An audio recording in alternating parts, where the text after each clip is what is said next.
Hi అండి, అందరికీ నమస్తే. నా రాక్షసుడు పార్ట్ 20. అంతవరకు కళ్ళు మూసుకుని ఉన్న కీర్తన అతడు అన్న దానికి తెలియకుండానే కన్నీళ్లతో మనసు అలాగే నిండిపోయింది. కానీ కళ్ళు తెరవలేదు. అలాగే కళ్ళు మూసుకుని ఆ పెయిన్ కి ఎప్పుడు నిద్రపోయిందో కూడా తెలియదు. మార్నింగ్ నిదానంగా కీర్తన కళ్ళు తెరిచి చూసింది. తలంతా చాలా బరువుగా నొప్పిగా అనిపించింది. గట్టిగా చెయ్యి పట్టుకునేసరికి ఆమెకు బ్యాండేజ్ కనిపించింది. అలాగే కాళ్ళు అసలు కదపలేకపోయింది. రాత్రి జరిగిన గొడవలో కాళ్ళు మెలిపెట్టడం వలన అస్సలు కదపలేక నొప్పిగా అనిపించింది కీర్తనకి. ఇంతలో ఎవరో డోర్ ఓపెన్ చేస్తున్నట్టు అనిపించి అటువైపుకి చూసింది. ఎదురుగా ఆదిత్య. అతడి చేతిలో చాలా పెద్ద ట్రే ఉంది. అందులో ఫ్రూట్స్, పాలు, ఇంకా బ్రెడ్, బ్రేక్ఫాస్ట్ కూడా ఉన్నాయి. మౌనంగా తెచ్చి ఆమె ముందర పెట్టి ఫ్రెష్ అయ్యి వీటిని తిను, నేను టాబ్లెట్లు ఇస్తాను అని చెప్పాడు. కీర్తన ఏమీ మాట్లాడలేదు. నిదానంగా లేవాలి అని చూసింది. కానీ ఆమె పలకలేదు. ఆమె అవస్థని గమనించిన ఆదిత్య ఆమెను లేపి తన చేతులతో ఎత్తుకుని ఇక వాష్రూమ్ దగ్గర వదిలాడు. ఇక్కడే నిలబడతాను, ఫ్రెష్ అవరా అని అంటూ లోపలికి నిదానంగా వెళ్ళిన కీర్తన తర్వాత తిరిగి మళ్ళీ ఆమెను బెడ్ మీద కూర్చోబెట్టి ఆమె ముందర ట్రే పెట్టాడు. కీర్తన ఏమీ మాట్లాడకుండా అటువైపుకు చూస్తూ ఉంది. ఆదిత్య ఆమెకి ఇవ్వాల్సిన మెడిసిన్స్ ఇస్తూ ఆమె చేతుల్లో పెట్టి పాలు కప్ కూడా ఆమె ఇంకో చేతిలో పెట్టి సారీ అని అన్నాడు. ఆమె వైపుకి అస్సలు చూడకుండా. నిజంగానే నీకు దెబ్బ తగులుతుందని నేను అసలు అనుకోలేదు. ఈ మెడిసిన్స్ వేసుకుని బ్రేక్ఫాస్ట్ చేసి రెస్ట్ తీసుకో. అసలు బెడ్ దిగొద్దు. కాలికి చాలా ఇంజురీ అయ్యింది. మెలు పడింది కాబట్టి టైం పడుతుంది. ఒకవేళ నీకు ఏదైనా కావాలి అంటే నన్ను పిలువని అన్నాడు. కీర్తన ఇంకా అతడి వైపుకు చూస్తూనే ఉంది, ఏమీ మాట్లాడకుండా. ప్లీజ్ కీర్తన, మాట్లాడు. నువ్వు అలా చూస్తూ ఉంటే నాకు చాలా గిల్టీగా ఉంది. I'm sorry. నిన్నలా నేను ప్రవర్తించాల్సింది కాదు. ఎందుకో నాకు చాలా కోపం వచ్చింది. తాగి ఉన్నాను కదా అందుకని. అయినా సరే కీర్తన ఏమీ మాట్లాడలేదు. అతడి వైపుకి అలాగే చూస్తూ ఉంది కన్నీళ్లతో. ఐ ప్రామిస్, నేను ఇంకెప్పుడు తాగను. తొందరగా దీనిని మానేస్తాను. ఈ క్షణం నుంచి మారడానికి తప్పకుండా ప్రయత్నిస్తాను. అయినా కూడా కీర్తన మాట్లాడలేదు. ఎందుకో ఆమెకు మనసులో చాలా బాధగా ఉంది. ప్రతి దానిని తనని నమ్మటం లేదు అని. కానీ ఆదిత్య మాత్రం ఆమె వైపుకు చూస్తూ ప్లీజ్ మెడిసిన్స్ వేసుకో అంటూ రిక్వెస్ట్ చేసి ఆమె మెడిసిన్ వేసుకున్న తర్వాత తానే దగ్గరుండి తినిపించాడు. ప్రతిసారి ఆమె నోరు తెరిచి అతడు ఏం పెట్టినా తినేసిందే కానీ అస్సలు ఒక్క మాట కూడా ఆదిత్యతో మాట్లాడలేదు. ఇక తినడం కంప్లీట్ అయిన తర్వాత ఆదిత్య ఆమె వైపుకు చూస్తూ ప్రేమగా నుదుటి మీద ముద్దు పెట్టి జాగ్రత్త, నేను ఆఫీస్కి వెళ్తున్నాను అని అక్కడి నుంచి వెళ్ళిపోయాడు. కీర్తన అతడు వెళ్ళేంత వరకు అలాగే చూస్తూ అప్పుడు ఏడ్చింది. చాలా గట్టిగా ఏడ్చింది. అతడు బిహేవ్ చేసిన దానికి. ఎందుకు ఆదిత్య, ఎందుకని ఎలా చేస్తున్నావు? నీకు తెలియదా నేను నిన్ను ఎంత ప్రేమించాను అనేది? ఎందుకని నీకు నా మీద నమ్మకం లేదు అంటూ అతడు నిన్న చేసిందంతా గుర్తుకు తెచ్చుకుంది. ఎందుకో తనకి చాలా కష్టంగా అనిపించింది మనసుకి. కానీ మెడిసిన్స్ వల్ల తొందరగానే నిద్రపోయింది ఏడ్చి ఏడ్చి. కానీ మనసులో కూడా అదే ఆలోచనలు. అతడు ఎందుకని ఇలా ప్రవర్తిస్తున్నాడు అని. తనని ప్రేమించడం లేదా?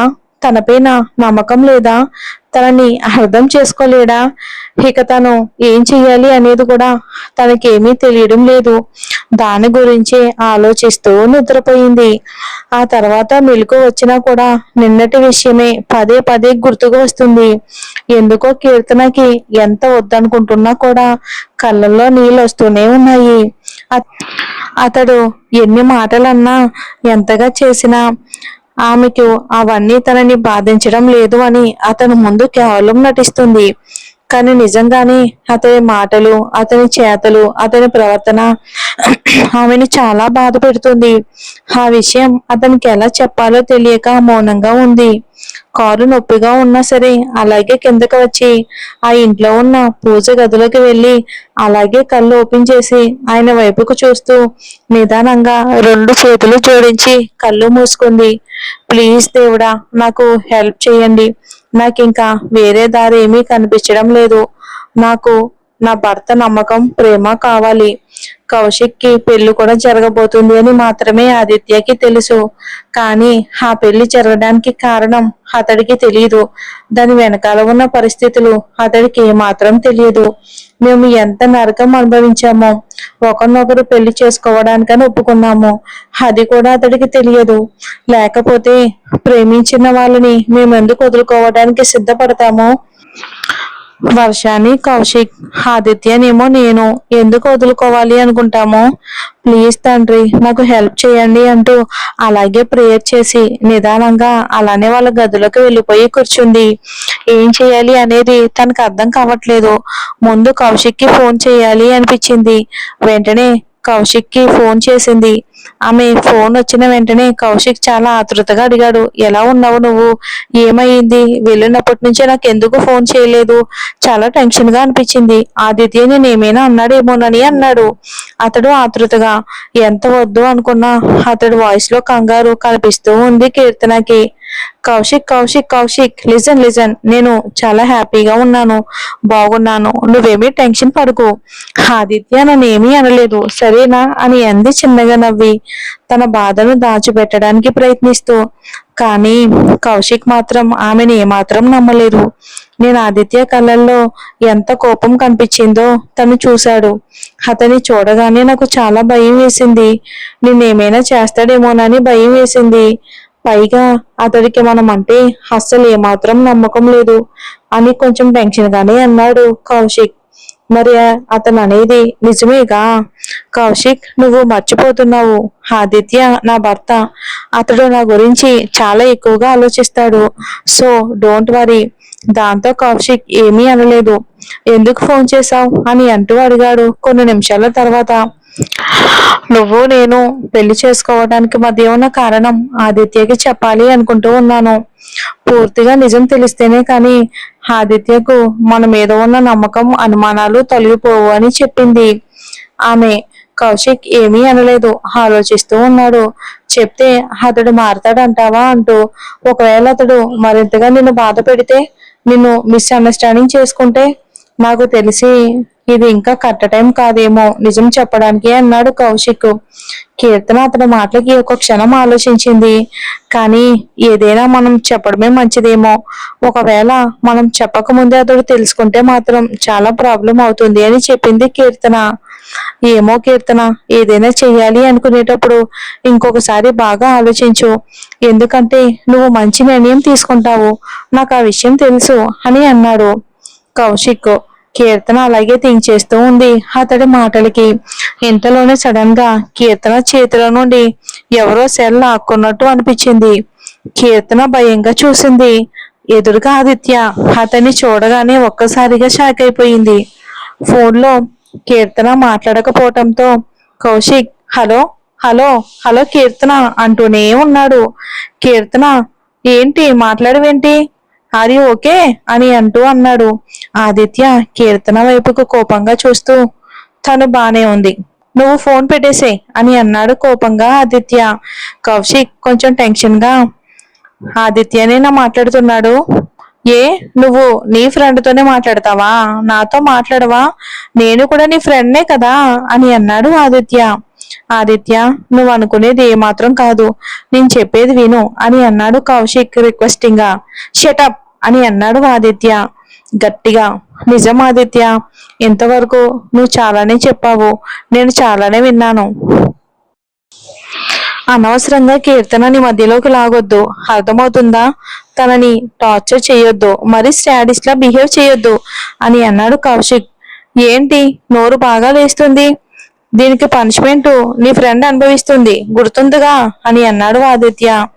ఆదిత్య, లిజన్ లిజన్ ఆదిత్య అంటూ కౌశిక్ ఏదో చెప్పబోతూ ఉండగానే ఆదిత్య కీర్తన వైపుకు చూస్తూ, కౌశిక్, నువ్వు ఎంతగా నా భార్యతో మాట్లాడకుండా ఉంటే తను అంత ప్రశాంతంగా ఉంటుంది, అర్థమవుతుందా అంటూ ఫోన్ విసిరి సోఫాలో పడేసి కీర్తన వైపుకి చూశాడు చాలా సీరియస్ గా. అదే సమయంలో కీర్తన కూడా తన వైపుకి అలాగే కోపంగా చూసింది. ఆదిత్య మాత్రం ఆమె చూపులు పట్టించుకోకుండా, ఈ రోజు నుంచి నువ్వు ఇంట్లో సెల్ ఉపయోగించడానికి వీల్లేదు, అర్థమవుతూ ఉందా? ఏ, ఎందుకు అని అంది కీర్తన కోపంగా. ఇక్కడ ఉన్న ప్రతిదీ నువ్వు నీ ఫ్రెండ్ కి చెప్పి నీ ఫ్రెండ్ నీకు ఓదార్పు యాత్ర చేసి అదంతా కూడా నాకు అవసరం లేదు. ఏ నువ్వు చెప్పినంత మాత్రాన వాడు వచ్చి నిన్ను రక్షిస్తాడు అనుకున్నావా? చూడు కీర్తన, అనవసరంగా ఇటువంటి పిచ్చి పిచ్చి పనులన్నీ చేసి నువ్వు నీ ప్రాబ్లమ్స్ ని ఇంక్రీజ్ చేసుకుంటూ ఉన్నావు. నేనేం చెప్తే అదే చెయ్యి, అప్పుడే హ్యాపీగా ఉంటావు. అయినా నీకు నీ భర్తకు జరిగినవన్నీ వేరే వ్యక్తికి చెప్పడానికి నీకు కొంచెమన్నా సిగ్గులేదు అన్నాడు ఆదిత్య కోపంగా. ఆ మాటకి కీర్తనకు మాత్రం చాలా కోపం వచ్చేసింది. షటప్ ఆదిత్య, నేను ఇంతవరకు వింటున్నాను కదా అని నువ్వు ఇలా ఎక్కువ చెప్తున్నావు. మేమిద్దరం మాట్లాడేది వేరే సంగతి. నేను ఎప్పుడు నాకు నా భర్తకు మధ్య జరిగింది ఎప్పుడు వేరే వాళ్ళకి చెప్పను, మూడో వ్యక్తికి అస్సలు చెప్పను. మా మధ్య ఏం జరిగినా సరే అది మా ఇద్దరి మధ్యనే ఉండాలి, నాకు నా భర్తకు. నేను కౌశిక్ కి అసలు ఏమీ చెప్పను అని అంది. ఆమె కూడా తన అన్న మాటకి ఆదిత్య కూడా ఏమీ మాట్లాడలేదు. సాయంత్రం బయటికి వెళ్ళాలి, రెడీగా ఉండు అని చెప్పేసి అక్కడి నుండి కోపంగా వెళ్ళిపోయాడు ఆదిత్య. కీర్తన అలాగే ఉండిపోయింది. ప్రతిసారి తనని తను ఆదిత్య దగ్గర ప్రూవ్ చేసుకోవాలి అంటే ఆమెకు నిజంగానే చాలా కష్టంగా ఉంది మనసుకు. సాయంత్రం అయ్యింది. చూస్తూ ఉండగానే ఆదిత్య రాగానే ఆమె వైపుకు చూసి ఇంకా రెడీ అవ్వలేదా అని అన్నాడు. అతడి వైపుకు చూస్తూ ఫాస్ట్ గా రెడీ అయ్యి బయటికి వచ్చింది. ఆమెను తీసుకుని బయటికి వెళ్ళాడు. ఎక్కడికి వెళ్తున్నాం అని ఆమె అడగలేదు. ఎక్కడికి వెళ్తున్నామో అనే సంగతి ఆదిత్యను చెప్పలేదు. ఇద్దరూ కలిసి ఒక లాయర్ దగ్గరికి వెళ్లారు. లాయర్ చెప్పిన చోట్ల కీర్తన సంతకం పెట్టమని చెప్పాడు ఆదిత్య. ఒక్క క్షణం అతడి వైపుకి చూసి మారు మాట్లాడకుండా ఆదిత్య భారీగా ప్రతి చోట సంతకం పెట్టింది. ఆ తర్వాత ఇంకేమీ మాట్లాడలేదు. మళ్ళీ ఇద్దరూ కలిసి వెనక్కి వచ్చేశారు. కీర్తన ఒక మాట కూడా మాట్లాడకుండా తన గదికి వెళ్ళబోతూ ఉంటే ఆదిత్య ఆమె చెయ్యి పట్టుకుని, నిన్ను ఎందుకు పెళ్లి చేసుకున్నాను అని నన్ను అడగవా అని అన్నాడు ఆమె వైపుకు చూస్తూ. ఎందుకు అడగాలి? ఎందుకు చేసుకున్నావు అనేది స్పష్టంగా తెలుస్తూనే ఉంది కదా. ఇందాక ఆ పేపర్ల పైన సైన్ చేశాను. అవన్నీ ప్రాపర్టీ పేపర్స్. అంటే నన్ను పెళ్లి చేసుకుంటేనే నీకు ఆ ప్రాపర్టీ వస్తుంది, అందుకని చేసుకున్నావు అంతేనా?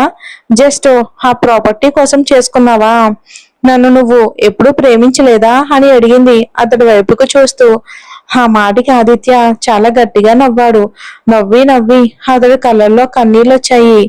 హలో మేడం, ఇక్కడ నుంచి అక్కడికి ఎంత దూరం ఉంటుందో అక్కడి నుంచి కూడా ఇక్కడికి అంతే దూరం ఉంటుంది అని అన్నాడు ఇక స్టైల్ గా.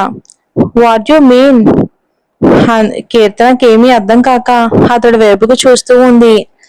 I mean what I say అంటే నువ్వు నన్ను ప్రేమించలేదు, అలాగే నేను నిన్ను ప్రేమించలేదు, అర్థమైందా అని అన్నాడు పగలబడి నవ్వుతూ. ఆదిత్య, నువ్వు తప్పుగా అనుకుంటున్నావు.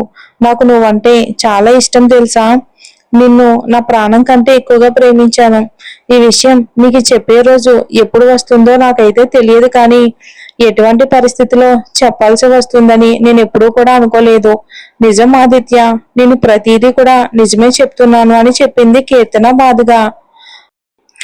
ఓ హలో హలో, ఇప్పుడు నేను 100 కోట్లకు వారసుని కాబట్టి ఇప్పుడు నీకు సడన్ గా నా పైన ప్రేమ పుట్టిందా?